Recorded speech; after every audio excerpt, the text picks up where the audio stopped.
ஒரு நாள் முழுக்க நம்ம எதையோ பண்றோம், எங்கெங்கயோ போறோம், யாரையோ பாக்குறோம். சில நாளோட தொடக்கம் ரொம்ப சிறப்பா இருக்கும். காலைல எந்திரிக்கும் போதே ஃப்ரெஷ்ஷா I am the power of the world அப்படிங்கிற ஒரு மைண்ட் செட்ல நம்ம எந்திரிப்போம். ஆனா அதே நாளோட முடிவு சிறப்பா இருக்குமான்னு கேட்டா வாய்ப்பில்லை. பாஸ் கிட்ட திட்டு வாங்கிட்டு, ரோட்ல போற வரவங்க கிட்ட எல்லாம் திட்டு வாங்கிட்டு, செருப்படி வாங்கிட்டு வீட்டுக்கு வருவோம்.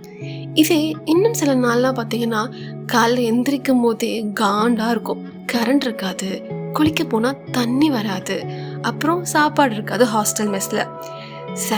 என்னடா வாழ்க்கை இது அப்படின்னு நம்ம கிளம்பி போகும்போது நம்மளோட நாளை மாத்துற மாதிரி ஏதாவது ஒரு நடக்கும். வீட்டுக்கு திரும்ப வரும்போது அந்த காலையில நடந்த அந்த மோசமான நிகழ்வுகளோட சுவடே இல்லாம நம்ம திரும்ப வருவோம். இப்படி சந்தோஷமாவோ இல்ல சோகமாவோ வீடு திரும்பும் போது இன்னைக்காவது வானத்துல தெரியுற அந்த பௌர்ணமி நிலவை பார்த்திருக்கீங்களா?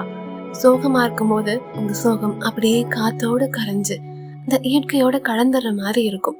இதுவே நீங்க சந்தோஷமா இருக்கும் போது அதை பார்த்தீங்கன்னா கொஞ்சம் எக்ஸ்ட்ரா ஆகுற மாதிரி இருக்கும்.